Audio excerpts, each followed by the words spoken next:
A very good evening to everyone present here.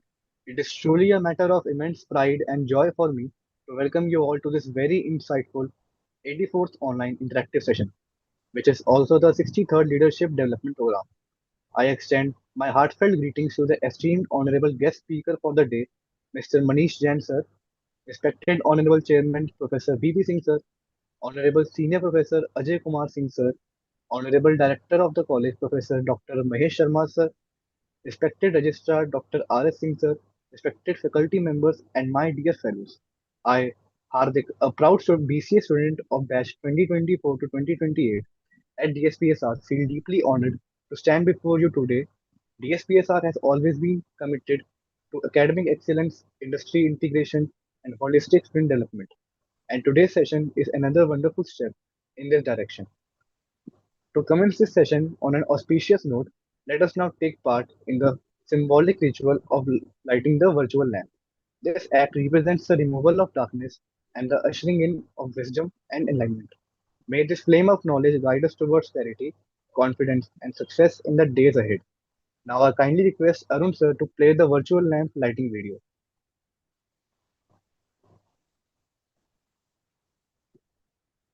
वक्रतुण्ड महाकाय सूर्यकोटिसमप्रभ निर्विघ्नं कुरु मे देव सर्वकार्येषु सर्वदा शुभं भवतु कल्याणम् आरोग्यं सुखसम्पदा शत्रुबुद्धिविनाशाय दीपज्योतिर्नमोऽस्तु ते।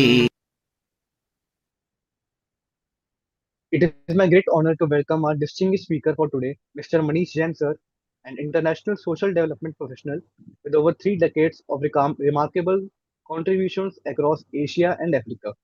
He has served as country director for globally renowned organizations such as Save the Children UK and Action contre les Femmes (ACF) France, leading impactful programs in multiple countries. His expertise spans across public health, education, WASH, gender equality, child rights, and anti-human trafficking, always with a focus on community-driven solutions. With academic excellence as a postgraduate from the University of Oxford, UK, Sir brings both technical rigor and real-world leadership into his work.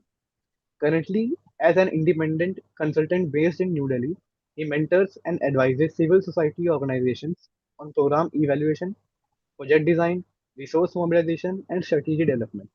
His journey reflects not only expertise but also the values of integrity, critical thinking, and adaptability, which are essential for building sustainable social impact. Sir, your inspiring career is a guiding light for the students, showing how knowledge, resilience, and values can transform communities and create global impact. On behalf of DSPSR, I warmly welcome you, Mr. Manish Jain, sir, and we look forward to learning from your wisdom and experience today. We are equally privileged to have as our moderator today Mr. Hardik Mehta, a bright BCom honor student of batch 2023 to 26 at DSPSR. He has pursued certifications in financial accounting, Excel, Tally ERP, data analytics, and financial literacy, building strong technical foundations. He has actively enhanced his professional skills through training programs, internships, and hands on learning in areas like data reporting, pivot tables, and financial management. On behalf of DSPSR, I warmly welcome you, Mr. Hardik Mehta, and we are delighted to have you moderate today's interactive session. Thank you so much for the warm welcome, Mr. Hardik, and good evening, Mr. Manish Jain, sir. Good evening. We are truly honored to have you, sir, here in this 84th online interactive session. I must say, your session is going to be very interactive, not for only the students, but all the audience that are present here. And to make this session more interactive and beneficial for a student, I would like to ask you some questions, focus on the student development and career growth. Shall I start, sir? Yes, and before you start, Hardik, I wish to pay my respects to B.B. Singh sir, Ajay Kumar Singh sir, Professor Mahesh Sharma sir, R.S. Singh sir, faculty members, and I believe that former session speakers are also present. and to all the students who are present this evening. Um, I also wish to sincerely thank DSPSCR, sorry, is it DSPSR, for inviting me to be here with you today. It's my honor to be speaking with all the young people.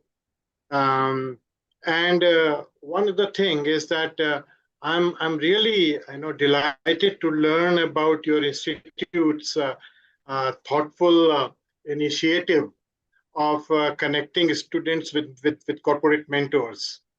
Because I believe this is not just a program of connecting students with mentors, but also, to me, this reflects a vision of your institute, Hardik, because mentors can play a great role in not only kind of navigating the career choices that young people make, but also help them navigate their ways through when they're when they start their career and their personal growth. So yes, thank you, and uh, please start your questions, Hardik. Okay, sir. Sir, what inspired you to choose a career in social development and global consultancy? Hi, I remember my days in 1989 and 1990 when I was in my final years of my 4-year graduation. I did my graduation in a subject called forestry. Um, and during those last 2 years of my studies, we, as part of a national service scheme, NSS, um, I happened to be sent to a place in Uttarakhand, in a small village where Sundarlal Bahuguna, I hope many of you have heard his name. He was the leader of the famous Chipko movement. um, so I was sent to his place, and there I learned from him the values of social work, of environment conservation work, and so on and so forth, and selfless work. So this is where he became my inspiration. And until that time, I was planning to kind of start preparations for Indian Forest Service examination, IFS examination. But my meeting with Sundarlal Bahuguna changed my worldview, and that is when I decided that I will be working on environmental issues, social issues, and with civil society organizations. Hardik? Okay, sir. During your student life, sir, especially at the Oxford, what were the key lessons that shaped your career? When I went to Oxford, uh, my English wasn't so good. It is still not so good, but anyway, it was bad actually those days, and that was one challenge I faced. But soon I realized, but that was my apprehension, huh? Because once I reached there, I saw there that it was a very cosmopolitan, very world, where it was a small world there. People from different nationalities, from different cultures, from different backgrounds, from different educational backgrounds. They were all there, and English wasn't a big challenge for me. It was a challenge for many of them there. So that's one thing. But what I learned there was okay. Let me go back into my graduation years. In my graduation years in India, we were, and in my school days, it was more of what you call rote learning here. But when I went to Oxford, it was very much on critical thinking. The professors will just come and give us some references, give us some examples on that particular topic from around the world, and ask us to kind of refer to the reference list and read. That was, in those days, it was a very novelty for me, and that produced critical thinking aspects, because you do not know where the questions will come in the examination. And Yes. yeah. So critical thinking was something that I learned. And the other thing that I learned there was the value of networking. my dean, who was also my supervisor there, whenever any person and senior government officials used to come off very often from India to Oxford to pursue small, short-term courses. Whenever any government person will come to Oxford, he would know about it, and he will set up my meeting with them. So that was fantastic. That networking is still serving me great. And the third thing that I kind of learned there was resilience, because there were students from all around the world, from some of the best institutes, from Harvard, from Yale, from Cambridge, and so on and so forth. And I was sitting in amongst them, but I had my own value, and I had confidence in my own value, and I had confidence in what my experiences until that time were. I had confidence in what I knew. So that kind of told me that value of confidence, resilience, networking, and critical thinking. Hardik. Yes, sir. Okay, sir. Sir, what skills should students of commerce and management focus on if they want to build a career in NGOs or international development organizations? Right, very interesting. A that I think when it comes to skill, I think I will go back to what I just said to your previous question. I think critical thinking, be able to ask questions. Finding answers is not as difficult as asking the right question, Hardik.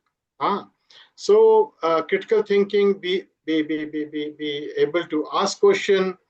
And in terms of hardcore skills, I would say data analysis, project management, finance, IT issues, AI these days, which I'm still to learn actually.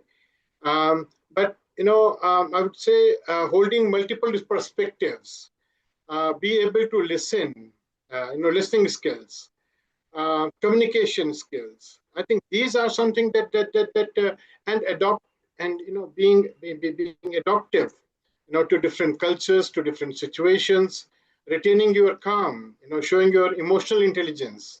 These are some skills that I would seriously and strongly persuade all the young people these days to develop their skills on these issues. Data is now what you call metadata. Anything that you want to do must be supported by evidences, and evidences not from just one sphere of life or one corner of the world, but metadata from everywhere, macro data to local data, evidences, examples. So I think these are something the kind of skills that I persuade and strongly recommend to young students. Hardik? Sir, as you just said about the communication skills, so how important is communication and language proficiency for the students aspiring to work internationally? Yes. In terms of language, Hardik, I worked in different um, lingual contexts. In India also, whether people, I worked in Odia, in Odisha. I worked in Gujarat. I worked in Kerala. In different, I worked in Jammu and Kashmir and many other places. And where, of course, Hindi was understood in most places, but not so much in southern India. Especially if you're talking about working in villages. And internationally, I worked in Arabic-speaking context in Sudan. I worked in Pidgin-speaking context in Papua New Guinea. I worked in Portuguese-speaking context in Mozambique. I worked in English-speaking context in various other places. So language is something that is high on anybody's agenda. Of course, these days there are tools, AI tools, and I do not know whatever apps there are which can help you. But still, this is a major skill that people should have. I would advise people to kind of at least know two or three, not just one. Or I would recommend them to know at least two skills. Two skills, two international languages, in order to be, because language is not just about communication. Language is also about understanding culture of those people, or of those international places where you want to go and work. um, it's also about food, culture, their jokes, everything else.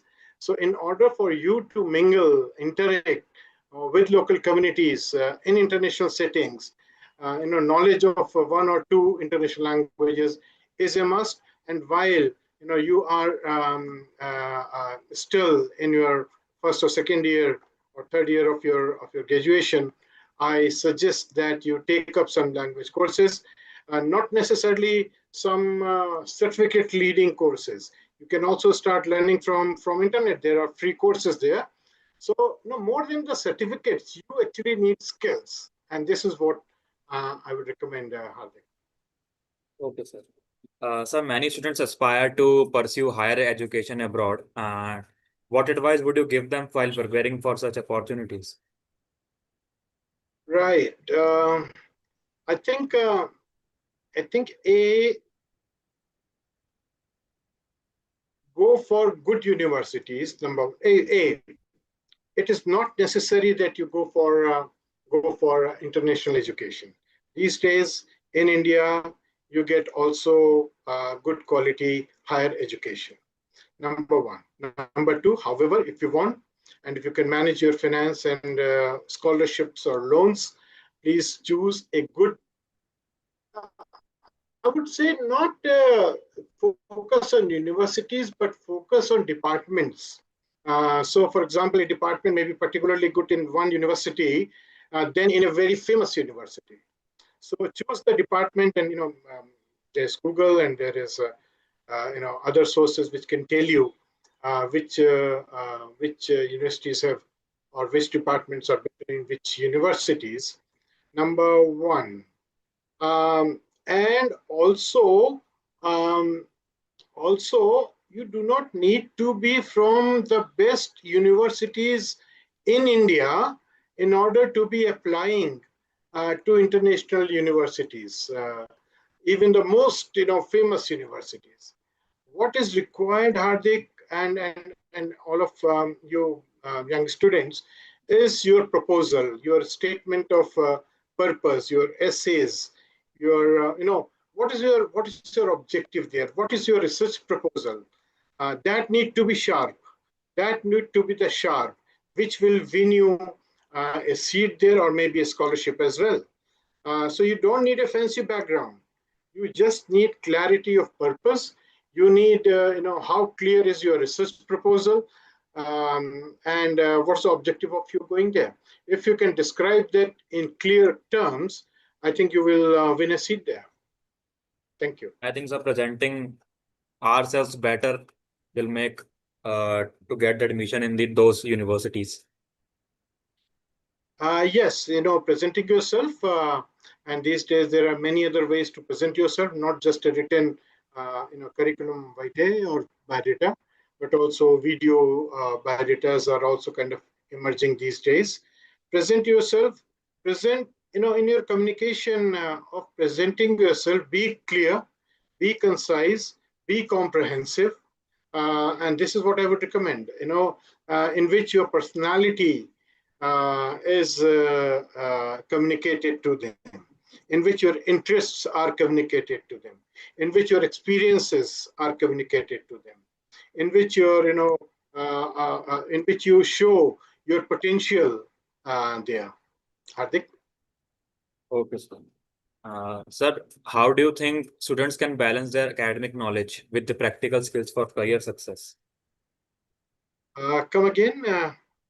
Sir, how do you think students can balance their academic knowledge with the practical skills for their career success? Right. Yes. Let me draw an analogy with cricket. If you know all the rules of cricket, but have never lifted a cricket bat and never you had never hold a ball in your hands and had never run on the field, then that knowledge will become of little use, Hardik. So Yes, sir. your academic rigor and your practical knowledge, and therefore there comes the role of internships, and having some prior experiences before you jump in the big league. Okay, sir. Sir, what role do internships and volunteer experiences play in shaping a student's future career in the development sector? I think one thing that what you study, or I can speak from my experiences. What I had studied was very different actually of what I practiced soon after joining my first job.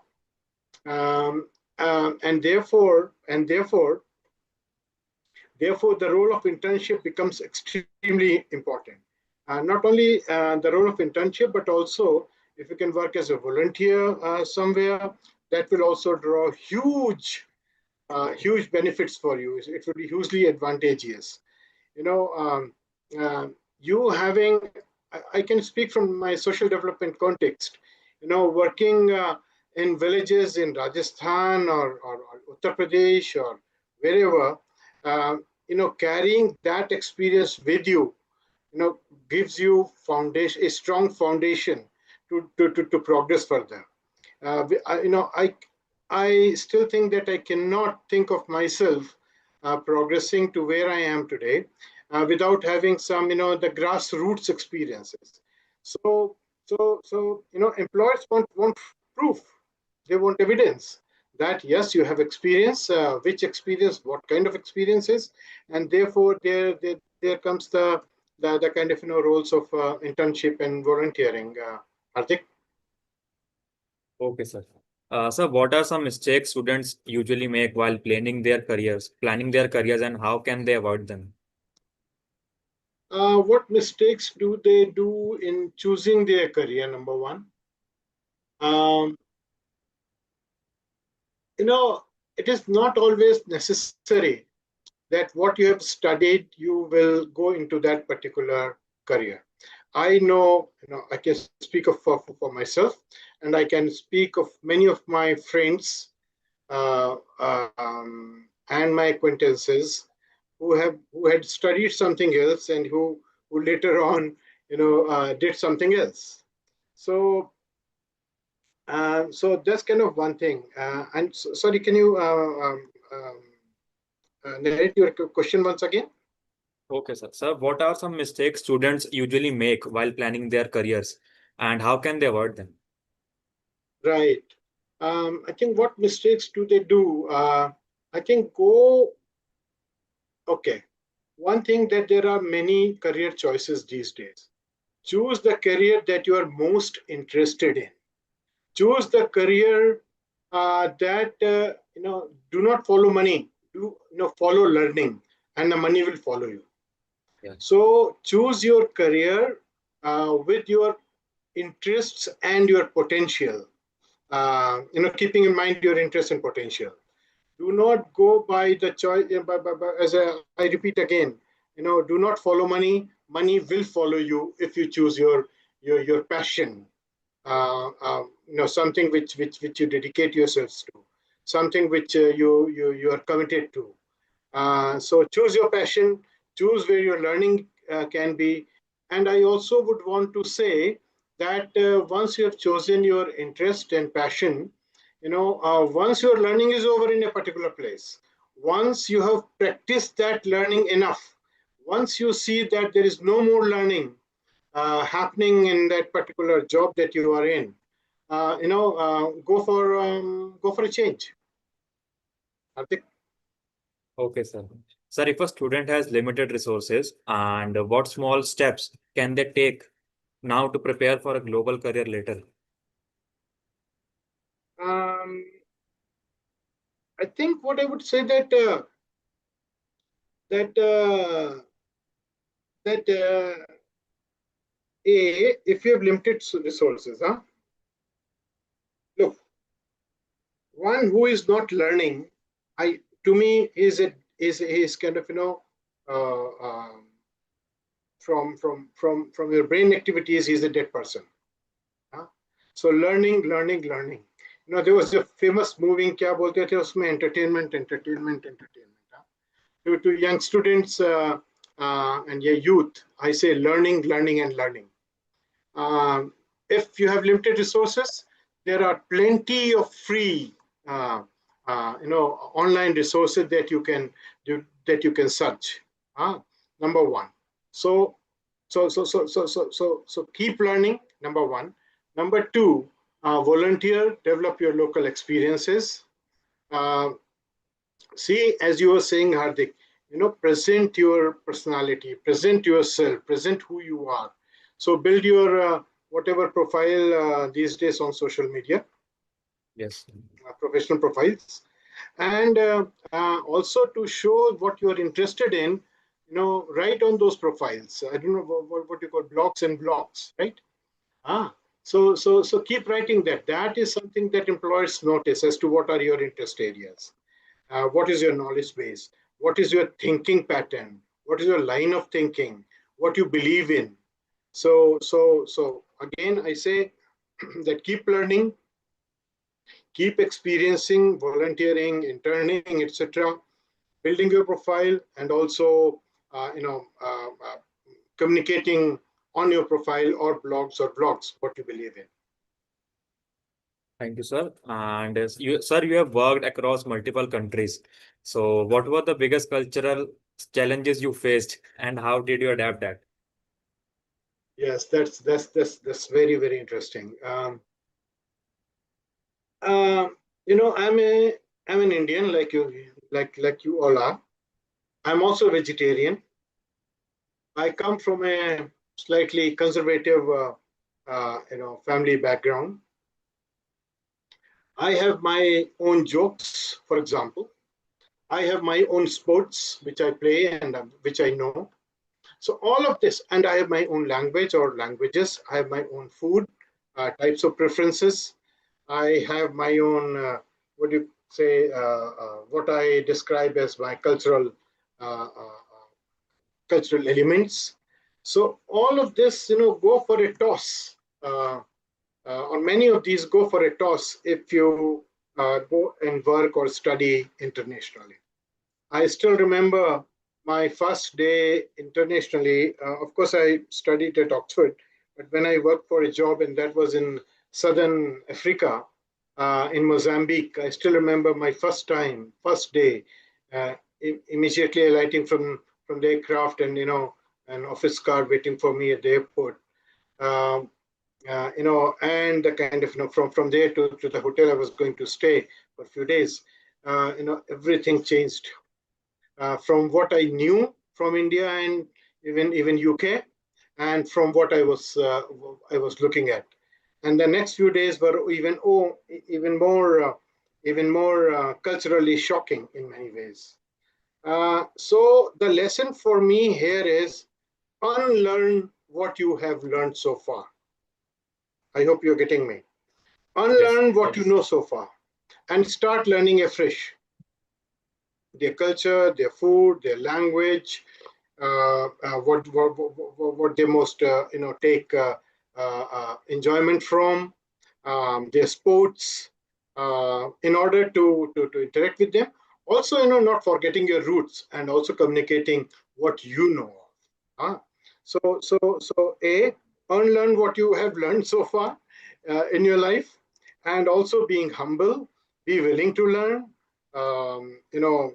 And one big thing that can help you find immediate acceptance is just speaking their language, even say how to say their greetings, uh, you know uh, respecting their customs, their culture, um, and making local friends and sitting with them. Okay, sir. Sir, how does one transition from an entry level role to leadership position in the development sector? Uh, I think I can speak not only of development sector, but in any other corporate sector. Um, when you join any organization as a newcomer, as a fresher, or as a kind of middle level entry, uh, you are given a job description, right? You're given a JD, which is called job description. Now, fine, a job description is slightly different from the role that you will take on in that organization. Um, take ownership, take ownership, take initiatives. Uh, uh, you know, I still remember that in 1996, I still remember that day actually, when my HR person in the organization I was working for, and I was just few years old in jobs. She came to me and showed me something as part of my induction, as my part of my kind of initial days there, and she showed me as to how can I adjust in any organization, how can I grow in any organization. I still salute that person. She's still friend with me, and she showed me that in any organization there are largely two things, let us say. One is making friends, one is achieving objectives. Now, she told me that time, and she was senior to me, that Manish, sometimes making friends within the organization is even more important than achieving, completing your task. Because if attorney in completing any task, if you're making enemies, if you're competing with someone, then that may prove counterproductive to your growth in the organization. So even if your task is delayed, even if in those days, right? And so what she was communicating to me is that decide what is more important for you at a given point of time, and people take note of you.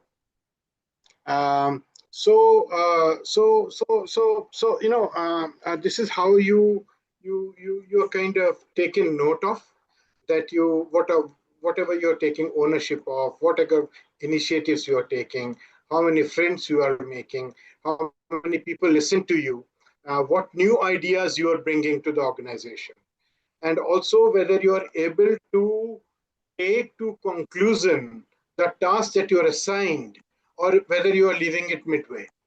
So if you show these kind of abstracts, these qualities, yes, you rise to leadership positions. Hardik? Yes, sir. So that was insightful, very much. And sir, would you like to share an example of a tough decision you had to make as a country director and what you learned from it? Okay, I do not know how much time do I have for this, citing examples. I can cite you few dozens.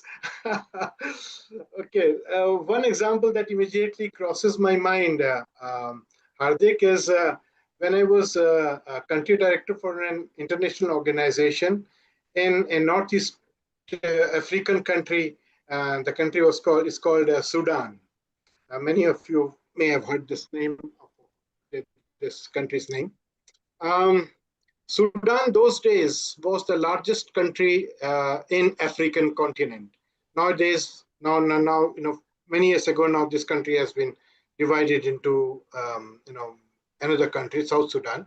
But anyway, this was the most complex country and the largest country program that the organization I was working for was working in. So this was the largest program, and this was the most complicated program of their international portfolio. Now, what happened that, and I'm talking about in 2005, about 20 years ago. Uh, so we were the largest organization in that country, the largest NGO, And we were the oldest organization, oldest international NGO in that country. So that's a kind of background.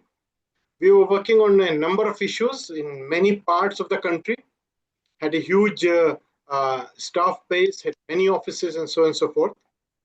Now, west of Sudan, it was called Darfur, Darfur. I'm sure that many of you may already have jumped onto Wikipedia's now on Google. Darfur was the kind of hot topic 20 years ago in terms of being most fragile, most conflict-ridden, most difficult, most dangerous country and most dangerous region in the world in terms of fighting and so on and so forth.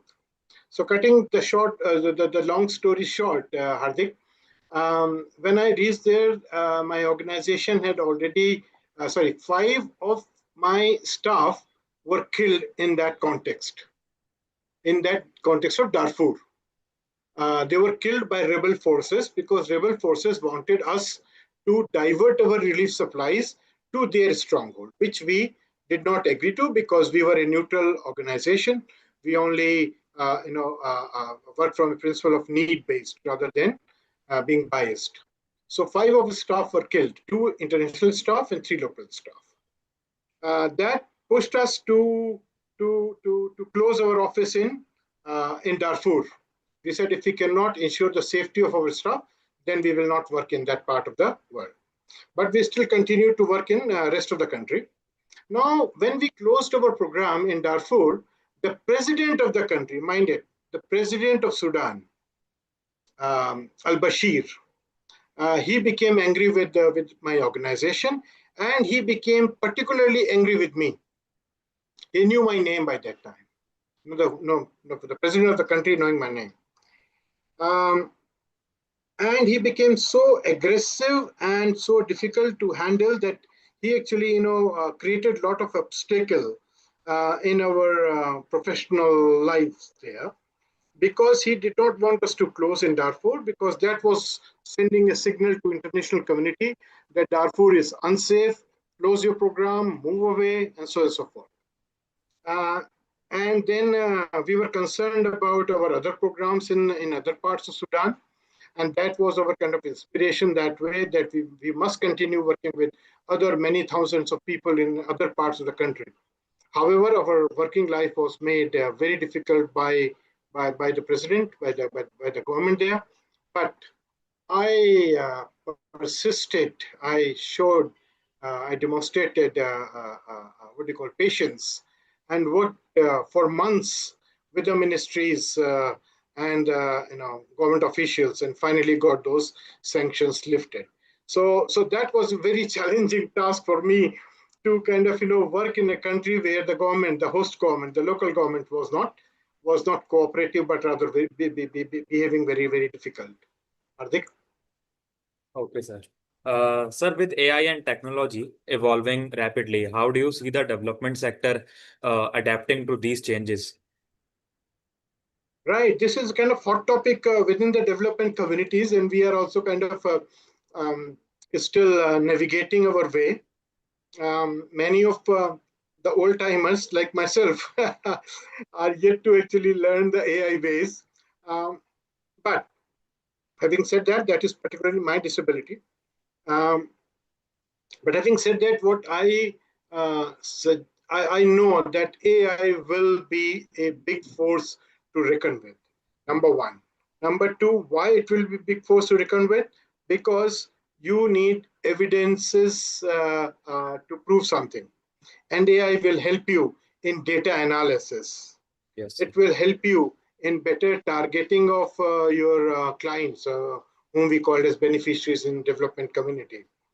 It will help us in project monitoring. It will help us in real-time project monitoring.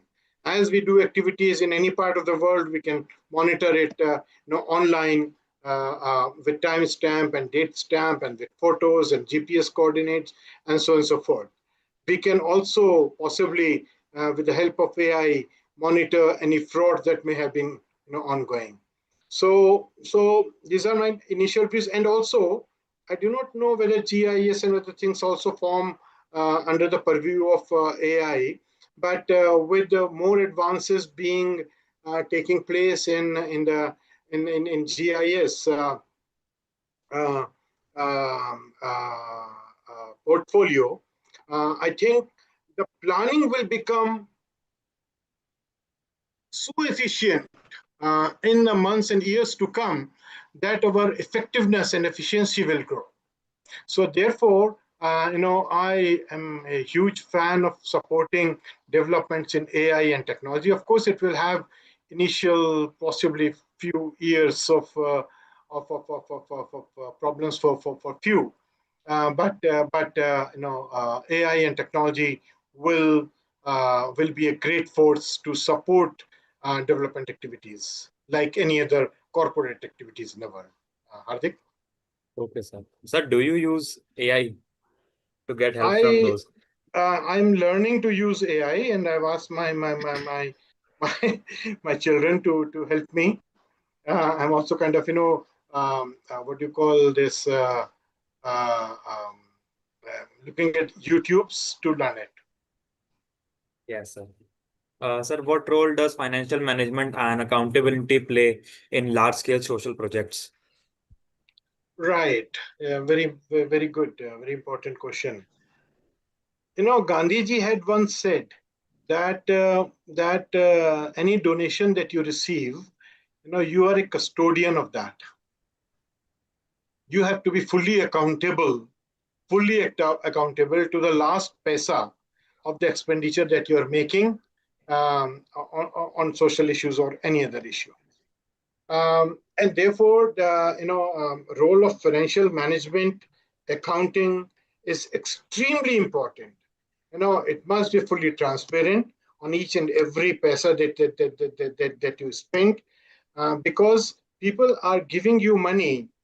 Governments are giving you money, corporates are giving you money, foundations are giving you money, uh, um, NGOs are giving you money, corporate social responsibility people are giving you money, private people, individuals are giving you money. Why? Because they have trust in you, that you will use their money most judiciously, getting the best value for money for them. And if they ever find out that their money is being siphoned off, their money is going for wastage, then you lose your credibility. And therefore, role of financial management is and has always been extremely important. I use two words here: transparency and accountability. And to ensure these two things, financial management is critical. Hardik? Okay. Thank you, sir. And sir, what are the emerging opportunities in the development sector for the Indian students? I think in development sector, there are, I would think, few things, especially from Indian context. One is that climate resilience. Um, I will not go into detail, but just kind of flag these topics. Number one, climate resilience. Number two is data and data. Uh, of course, there are and health is still a major issue. Governance is still a major issue. And when I say climate, then there are many things here. Whether it is climate resilience in different terms, waste management, your gas emissions, your water issues, health issues. It will have big implications and consequences on migration patterns and so on and so forth. So I think if you ask me to kind of mention three big issues, I would mention climate, data, and health. Hello. Okay, sir. Sir, Yes. how can students from business and commerce background contribute to social development and sustainability? There is what you call a term ESG, right? Environment, social consequences, and governance. Governance, as in as in corporate sector, for example, right? Yes. E is for environment, environmentally sustainable. S for social issues, being sensitive to social issues and ethics. So these three issues, ESR, sorry, what did I say? ESNG. And this is where I think commerce and business students can also can bring different models for sustainability, whether from environmental point of view, from governance points of view, from social point of view. Of course, if they can put it together, and financial discipline. So I think the world is looking upon such models on ESG. Um, where people from BBA and BCom and BCA, I guess, can add a lot of value to. Okay, sir. Sir, do you think CSR, corporate social responsibility, in India provides significant career opportunities for the young professionals? Indeed, indeed. CSR is growing segment for many years now. You know that it is mandated by the government for every corporate who is earning a particular, revenue and income. They must spend 2% of their income as CSR. Um, uh, uh, they have become a major source of funding for non-government organizations, for civil society organizations.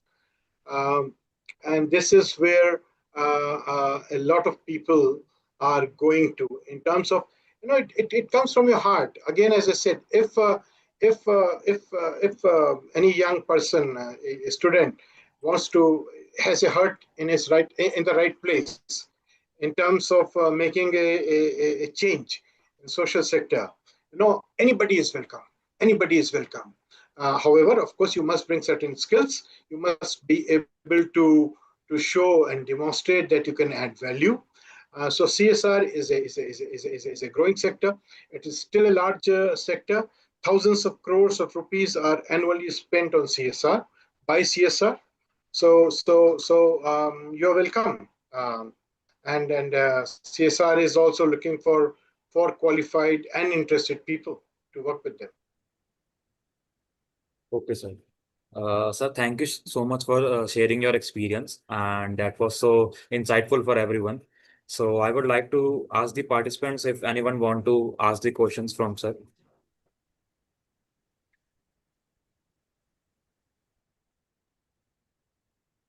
Yes. Hardik, am I audible? Yes, sir. Yes, sir. Yes. Good evening, everyone present here. Sir, I have some questions. My first question is, what would you tell to a shy person who want to lead something? A shy person who wants to lead something. Ji, sir. Very good. Very good. Don't be shy. Hello. Don't be Yes, shy. sir. Don't be shy. Yes, indeed. I think shyness. There are two things. One is introvert. The other is extrovert. Now, introvert doesn't need to be, a shy a person. Are you kind of equating shy with introvert? Maybe not. Huh? A shy person is someone who do not like much to reveal, show, demonstrate. However, he or she may be good at things, right? And you and I think with time, and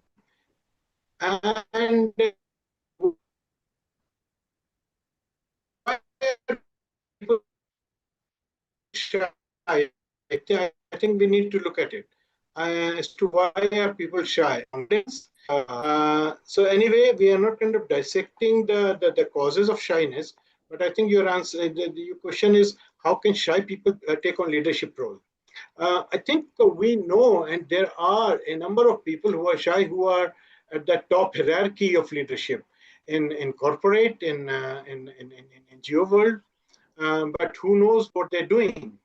Uh, uh, um, but in my personal experiences, I think one needs to open up actually, because until you show what you want, what you believe in, what you're doing, what you want to do, um, as long as you can communicate these things, that is all right. That is all right. If you are shy in socializing, that is all right too. That is all right. But do not be shy in showing what you know, what you want to do, what you're capable of, your confidence. So I hope I'm kind of answering your question, my friend. Yes, sir. Right, sir. Hello. Sir, my another Yes. question is, am I audible? Yes, sir. What is the biggest Yes. leadership mistake you see young professional make and how they can avoid it? Big leadership mistakes that people make, and how do they avoid it? How can they avoid it? You know, there's a famous saying. The saying is that it is easier to climb up the ladder of leadership, but it is difficult to stay on the leadership position for long. Have you heard this? That you can become country directors, you can become CEO, CFO, COO, department head, and so on. But can you stay there for long? And that is where the question lies. That once you become a leader, how do you sustain yourself? I think what you can do to avoid it is looking at the larger picture, looking at your core role. Do not go into, in my own experience and my own lessons, do not go into micromanaging. Do not overlook on the shoulders of what others are doing. Give flexibility, give liberty to your team members. Believe in teamwork, believe in your team, individual staff members, show empathy. If you are not doing this, then you are making a mistake.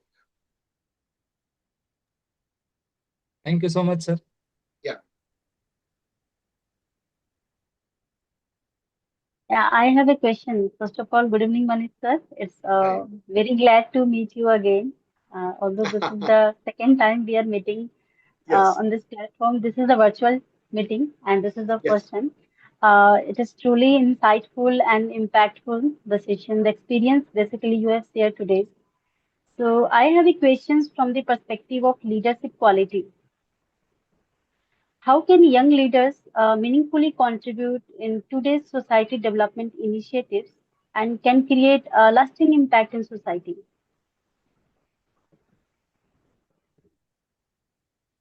Sorry, Am I repeat audible, sir? your question, please, Ishita. Yeah, okay, What are sir. the leadership How qualities you can, said? my question was, how can young leaders meaningfully contribute in today's society development initiative and can create a lasting impact in society? Right. I suggest that um, uh, meaningful impact on society and young leaders. Number one, when we say leader, to me, it does not automatically come that you are a CEO, COO, or a country head or country manager, or those positions. A leader can be at any role. You can be a leader as whosoever you are, in whatever work you are doing. So that's point number one.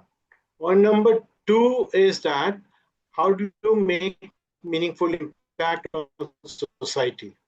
Um, I think how do you make a meaningful impact is first of all being aware of what the situation is. You know what your what problem the society is facing. Who are the people who succeed in business or wherever? Those who can solve problems, of others. Those are the successful people. To me, look at any business. What they are doing is solving problems, nothing else. Somebody is selling you something because you do not have that thing, right? Um, so if you can solve problems of society, be it so that means that you need to know what the problem is, that you need to know how the world is going, is addressing those problems. Of course, each context has a particular solution. No two solutions can be same. What do you say in that no one solution can address no one solution can address all the problems of the world, right? So you should be informed of what the solutions are being offered worldwide to that problem. What could be the solution to your own local context, how that solution can be materialized for a longer time on a sustained basis, who will become the champion of that. It's not necessary that the leader becomes the flag bearer. That's another point I wish to make. Leader can be people who are facilitating others to become the champions. So I do not know if I'm kind of uh, uh, um, scouting for right words, but I hope my answer is across, Ishita ma'am. Yes, sir, but sometimes your voice was breaking, so it didn't clear to me. Right. I think Hello. there's a problem with my internet because it is saying that the internet signals are weak. But anyway, let me repeat. Uh, First point I made is that leaders not always are those people who are at the top rung of any corporate or whatever structure entity. Leaders can be those who are working at any role, number one. Number two, leaders are those who can identify the problems the society is facing, be it social problems, environmental problems, governance problems, business problems, whatever. If you can bring a solution to them, you so first identify the problem. Two, find a solution. Finding a solution, looking at various alternatives the world is offering. Be very particular in defining your problem. Be very particular in defining the solution. Finding someone who can lead on that provision of solution, and then facilitate those champions to kind of continue. This is something that I would say, Ishita. Okay, thank you, sir. I got it. Now I am done. Thank you. So now you are Ram, sir, ready to you be a must leader, have Ishita? questions. Now you are ready Uh, to be a good leader, Ishita, right? After so much of Gyan. Okay, Manish, right now, are you associated with an organization or you're done with your career? No, I'm associated with many organizations. I kind of help them advise. I am a mentor to some. I help them mobilize resources. I'm also not only mentor to very young startup NGOs, but Hmm. also mentor to larger organizations. Not so large, but at least the middle ones. Okay, so Um, let us say yes, hypothetically, yes. we want to forge a relationship between Manish and Professor Ajay. And we also have a society called Society for Human Transformation and Research. Can you think of a structure where we can forge that relationship in any way? Yes, and that structure will evolve, Chauhan sir. That structure will evolve. There are two things, as you know, Chauhan sir, you're a very experienced person. There are inorganic structures which are kind of given structures, and there are Hmm. some structures which evolve. Over a period When of I time. know you more, you know me more. Structures Hmm. will evolve. So I believe in kind of more kind of organic structures than kind of strong compartment based thinking. So. See, and that ways, some of the students here who are philanthropic in nature, whose interest is not materialistic, whose interest is towards the cause, they can also be part of that structure, and they can be real contributors to the society because one angle of running a management institute is to teach and eventually make some part of it as a profit, right? Yes. But there is another part, which is to do something for the society and give it back. Indeed. And coincidentally, DSPSR has a, a stable structure. Uh, like DSPSR is an organization which is under a society of SHTR. Indeed. And SHTR does a lot of work. Rotary Club is with us. Then your Bharatiya Shikshan Mandal is with us. Then your yoga and Guru Shri Ravi Shankar is with us. And you look at drug addiction, Yes. where it's such a social malaise, and the treatment of uh, this meditation treatment of Sri Ravi Shankar Yes. actually heals the Yes. people, because addiction is a mental disease. It's not a physical Absolutely. disease, right? It plays in the mind. You become helpless before something which gives you pleasure. Indeed. So a person like you would be very valuable in the network of SHTR, and I think we should keep communicating with each other, and we'll be in touch. And let us see what we can do together. I look forward to you. I look forward to meeting you and discussing it more, John sir. Sure, sure. Thank you so much. Thank you. Thank you very much, Manishji. That was really very insightful session. And the real life experiences that you shared with the audience were very meaningful. When the government is not in with you, and how do you handle those situations and things like that, Yes. which you shared, is not easily something which you can experience. It is rare Yes. thing to experience. And how do you handle those things and still be there, survive Yes. in that environment, and stand on your point and things like that. So that are real stories which inspire people that yes, in No, corporate world also.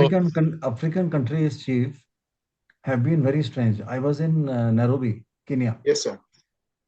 So I parked my car, went to mall, and when I came back, all the four tires were out, and I'm car not was at car all was on the surprised. bricks. Right, I called police. I'm not at all Police surprised. came with gun and everything and said, "Oh man, Yes. you rich man, you buy tire. Poor man, he eat." And they would not register a complaint. And I said, "My four tires are gone here. How will I go back home?" "Oh, you rich man, you call taxi. Poor guy, taken tire, he will eat." So Africa is like very shocking nation to go. Yes. And surprisingly John for sir, the John all sir, the I have worked students. in countries where I had made the rule for all expats working with us that nobody will step out of the car that Exactly. they're traveling. They You will get guards straight from home to office, office to home. to home. If they have to go shopping, take somebody from the office or give a Hmm. list of items you want. There'll That's be a it. security guard with you always Yes. if you're going out with family, temple or somewhere. I was And in chief, Afghanistan. you I was know, in Afghanistan, and where uh, I was always, whenever I used to step out of the office in a car, there was all it was a bulletproof car, and with always a armed security guard. and chief, do you know which is the bank which has monopoly in entire Africa? You'll be surprised to know the name. Uh-huh. Bank of Baroda. Bank of Baroda, right, sir. Right. Right, Manish? So Everywhere yes. you will see Bank of Baroda. Everywhere you will see. And which is the bike which has monopoly in entire Africa? Kawasaki Bajaj. Kawasaki Bajaj, and also our own Bajaj, this a three-wheeler. You Three-wheeler. will see, yes, you'll see everywhere Entire in Africa. Africa. Yes, Entire Africa. absolutely. The only bank is Bank of Baroda. And in Yes. India, Bank of Baroda is considered as a second grade bank. Yes, your answer. So culturally, it's very surprising when you visit any new country, and Absolutely. I'm sure students will visit places in their career. They will also be Absolutely. surprised too, as I was. But it's very Yes. interesting. It's very interesting. Yes. Yes. Thank you. So, Ishita, what next? Uh, Now that you have become a Hardik, leader?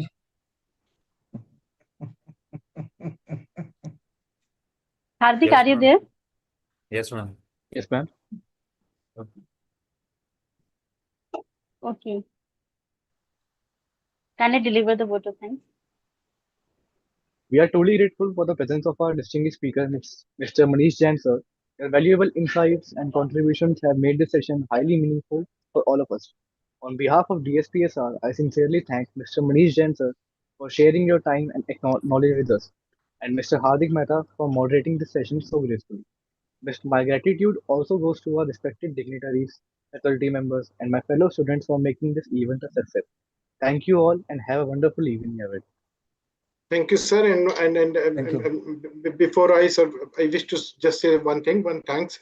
You have a colleague in the faculty, Dr. Hemkant Kulshrestha, who is a very, very old friend of mine. And it is him who has introduced me to DSPSR. Who's he? So my sincere thanks to Dr. Hemkant Kulshrestha. Hemkant Arre. Kulshrestha. Okay. Dr. Hemkant. Very And nice. thank you also. Manishi, thank you so much for being with us. I think it was a